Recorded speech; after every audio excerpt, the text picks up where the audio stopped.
जिस टॉपिक को हमें स्टार्ट करना है उस टॉपिक का नाम है कंपाउंड माइक्रोस्कोप। कंपाउंड माइक्रोस्कोप होता क्या है?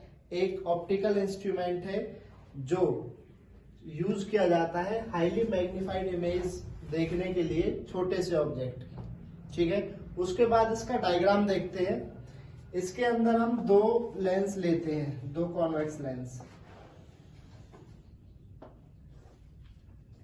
ये इनकी प्रिंसिपल एक्सिस,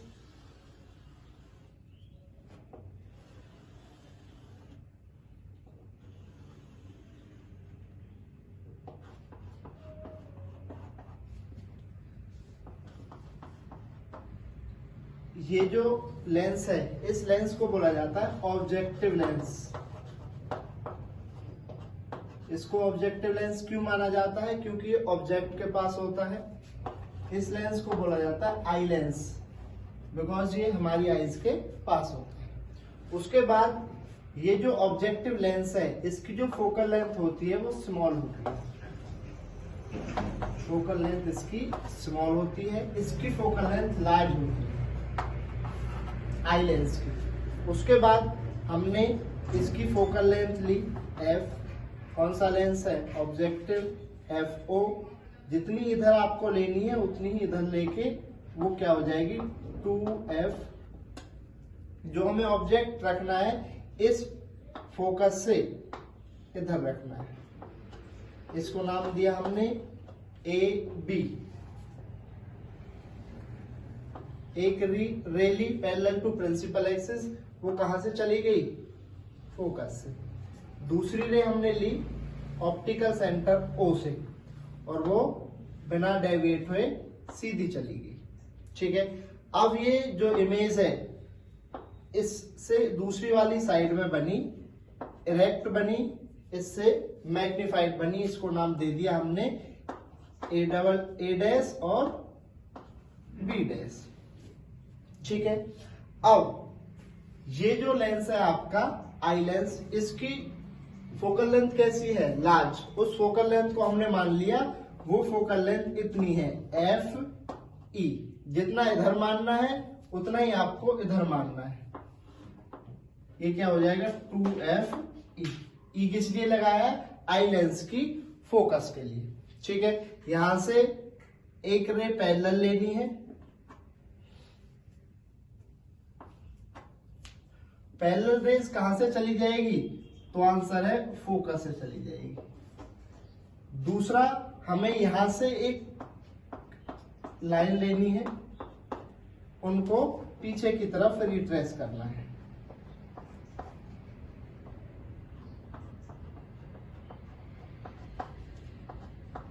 ये जाके इस पॉइंट पर मिली और इस इमेज को नाम दिया हमने B', A'। ठीक है, ये जो लेंस है आई लेंस, जो ये ऑब्जेक्ट है ये इसकी इमेज है। ये इमेज इस वाले लेंस के लिए ऑब्जेक्ट की तरह काम करेगी। जो ये ऑब्जेक्ट है इसकी रियल इन्वर्टेड और मैग्नीफाइड इमेज बनी। वो जो इमेज है वो आई लेंस के लिए ऑब्जेक्ट की तरह वर्क करेगी। ठीक है, अब वो ऑब्जेक्ट कहां रखा हुआ है? ऑप्टिकल सेंटर O' और फोकस के बीच में। उसकी इमेज कैसी बनती थी? सिंपल माइक्रोस्कोप में पढ़ा था आपने, इसी वाली साइड में मैग्नीफाइड इमेज बनती थी। तो हम ये मान सकते हैं जो हमारा आई लेंस है वो किस लेंस की तरह काम करता है? जैसे आपका सिंपल माइक्रोस्कोप में था उसकी तरह क्या करता है? वर्क करता है। ये हो गई हमारी B', A'। अब हमें एंगल बताना है।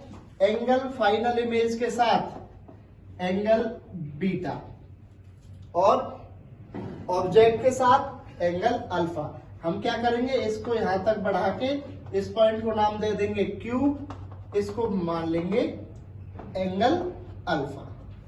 ठीक है, ये क्या है? ऑब्जेक्ट UO, ये इसकी इमेज VO। अब ये इसके लिए ऑब्जेक्ट है U, आई लेंस के लिए E, और ये इसकी फाइनल इमेज है, इसको हम बोलते हैं VE। और ये कहां पे बन रही है? डिस्टिंक्ट रीजन पे बन रही है, वो हमने क्या मान लिया यहाँ पे D। अब हमें इसका पढ़ना है, हमें कंस्ट्रक्शन। जो कंपाउंड माइक्रोस्कोप है इसके अंदर दो कॉन्वेक्स लेंस होते हैं। कितने लेंस होते हैं? दो कॉन्वेक्स लेंस होते हैं। पहला lens objective lens. Objective lens की जो फोकल लेंथ होती है वो स्मॉल होती है, ठीक है। ये ऑब्जेक्टिव लेंस कहाँ पे होता है? Near the object. Eye lens दूसरा होता है। आई लेंस की फोकल लेंथ कैसी होती है? लार्ज, और ये कहाँ पे होता है? हमारी ह्यूमन आई के पास होता है, इसलिए इसका नाम आई लेंस, ठीक है। जो ये दोनों लेंस है इनका डिस्टेंस हम एडजस्ट कर सकते हैं, जिसकी वजह से जो हमारी इमेज है वो डिस्टिंक्ट विजन पे बन जाए। उसके बाद पढ़ते हैं इसकी प्रिंसिपल और working. Principal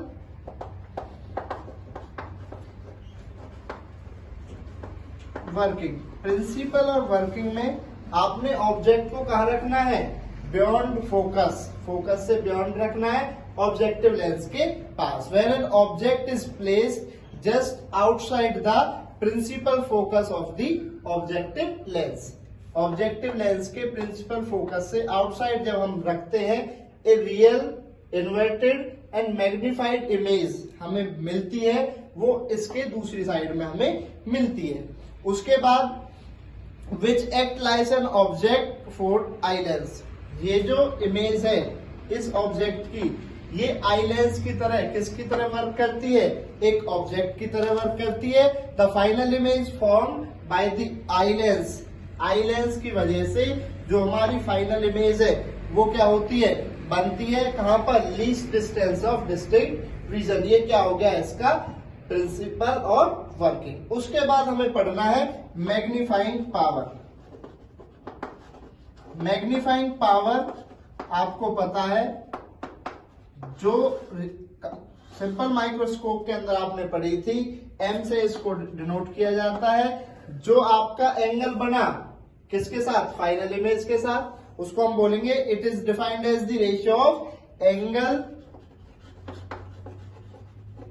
subtended by the final image at the eye to the angle subtended by the object। Object के साथ और जो फाइनल इमेज के साथ जो हमारा एंगल बने, उनके रेशियो को क्या बोलते हैं हम? Magnifying power. Magnifying power it is defined as the ratio of angle subtended by the final image at the eye to the angle subtended by the object at the eye, ठीक है। When the object and image both are lie at the distinct vision, जब दोनों object और image कहां पे रखे हुए हो? हमारे डिस्टिंक्ट विजन पे रखे हुए हो। एम से इसको डिफाइन किया जाता है, जो एंगल बन रहा है फाइनल इमेज के साथ वो एंगल कितना? तो आंसर है बीटा, अपॉन ऑब्जेक्ट के साथ जो एंगल बन रहा है वो कितना? अल्फा। अब एंगल अगर स्मॉल होते हैं तो हम इनको क्या लिख सकते हैं? अप्रोक्सीमेट टू tan बीटा और tan अल्फा। tan बीटा की वैल्यू निकालिए। कौन सा ट्राइंगल लेना है आपको? Triangle A dash B dash O dash, A double dash B double dash O dash, A double dash B double dash O dash. इसके अंदर हम tan बीटा निकालते हैं तो कितना निकलेगा? Perpendicular A dash B dash A double dash B double dash upon base O dash A double dash. उसके बाद अगर हमें अल्फा निकालना है तो A double dash Q O dash.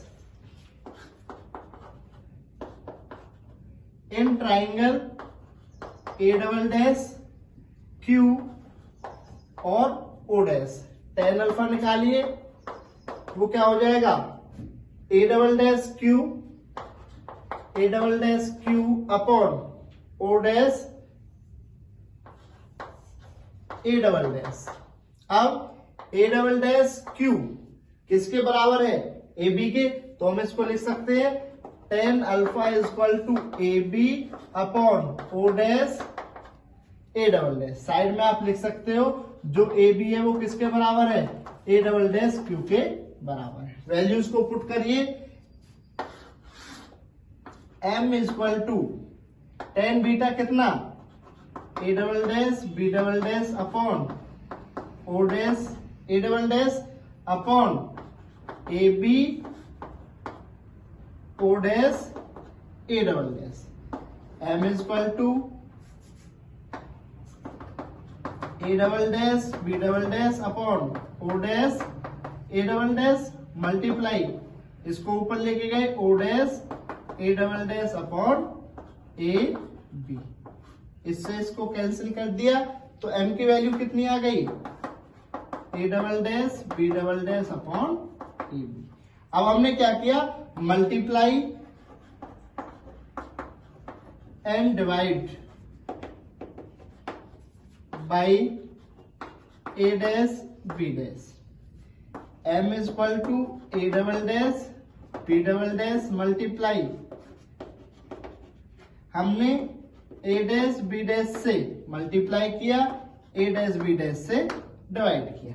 अब देखिए ए डैश बी डैश क्या है, image, A dash B dash क्या है, ऑब्जेक्ट। इमेज अपॉन ऑब्जेक्ट क्या होती है, मैग्निफिकेशन। इमेज अपॉन ऑब्जेक्ट क्या होती है, मैग्निफिकेशन। ये मैग्निफिकेशन किसकी है, आई लेंस की, इसलिए इसको क्या बोल देंगे, एम ई। उसके बाद दूसरा चलते हैं हम, A dash B dash image upon A B object, इसको क्या लिख देंगे हम, एम ओ। तो मैग्निफिकेशन जो आई आपकी M E multiply by M O. M E क्या है यहाँ पर, magnifying power of eye lens, magnifying power of objective lens. उसके बाद जब हम डेफिनेशन से देखते हैं, by definition magnifying power of objective lens, अगर हम यहाँ पे एम ओ की वैल्यू निकालें तो वो क्या हो जाएगी, इमेज अपॉन ऑब्जेक्ट। इमेज क्या है आपकी वी ओ, ऑब्जेक्टिव लेंस के लिए इमेज क्या है वी ओ, और ऑब्जेक्ट क्या है U O, V O upon U O. हमने क्या कर दिया है, मैग्नीफाइंग पावर निकाली किसकी, ऑब्जेक्टिव लेंस की। अब जो आपने पिछला टॉपिक था मैग्नीफाइंग पावर जब आपने निकाली थी सिंपल माइक्रोस्कोप के लिए, वो कितनी निकल के आई थी, 1 प्लस डी अपॉन एफ ई। पिछला जो सिंपल माइक्रोस्कोप पढ़ा था उसके अंदर जो आपकी मैग्नीफाइंग पावर आई थी वो कितनी निकल के आई थी, 1 प्लस डी अपॉन एफ ई। दोनों को वहां पे पुट किया तो एम कितना निकल के आ गया, V O upon U O into 1 plus D upon F E. ये आ गया आपका मैग्नीफाइंग पावर किसकी, कंपाउंड माइक्रोस्कोप की। अब इसके अंदर हम देखते हैं, ये मान लेते हैं अगर ये जो हमारा ऑब्जेक्ट है, जो हमारा ऑब्जेक्ट है ये यू ओ, अगर ये इस फोकस पर होता, इफ जो यू ओ है वो किसके बराबर होता है, इस फोकस पे होता, हम मान लेते हैं, तो ये किसके बराबर होता, एफ ओ के। किसके बराबर होता, एफ ओ के। ये जो आपका इमेज है वी ओ, इसको हम मान लेते हैं यहां से यहां तक, इसके अप्रोक्सीमेट इसकी लेंथ ज्यादा है, इसके मुकाबले ये लेंथ बहुत कम है, तो मान लेते हैं जो वी ओ है ऑब्जेक्टिव लेंस की जो इमेज है वो किसके बराबर है, यहां से लेके यहां तक। इस डिस्टेंस को हम बोलते हैं जो होता है दोनों लेंसेज के बीच का length of microscope tube. Length of microscope tube,